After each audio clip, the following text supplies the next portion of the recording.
અને હું અહીંયા અત્યારે રામપુરા સ્ટેજ ઉપરથી કહું છું કે ભારતીય જનતા પાર્ટીના નેતાઓ હોય કે એના ભાજપના ઈશારે નાચતા અધિકારીઓ હોય, એ કોઈએ પણ અમારા કોઈ કાર્યકરને ટાર્ગેટ બનાવ્યો તો અમે એની સાથે છીએ અને આવી હિંમત પણ કોઈ ના કરતા.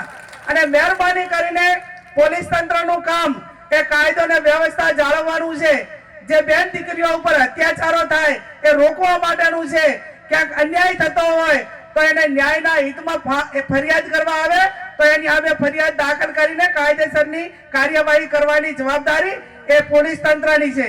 પણ ક્યાંક ને ક્યાંક પોલીસ તંત્ર એ ખોટી રીતે સત્તાનો દુરુપયોગ કરીને કે સત્તામાં બેઠેલા લોકોના કહેવાથી કોઈને પણ ખોટી રીતે હેરાન કરવાનો પ્રયત્ન કર્યો તો કોંગ્રેસ પાર્ટી એ જે તે પોલીસ સ્ટેશન હશે ને એ પોલીસ સ્ટેશનમાં આવીને ધામા નાખશે અને અમારા કોઈ પણ કાર્યકરને અન્યાય થયો હશે તો એને ન્યાય આપવા માટેનો પ્રયત્ન કરશે.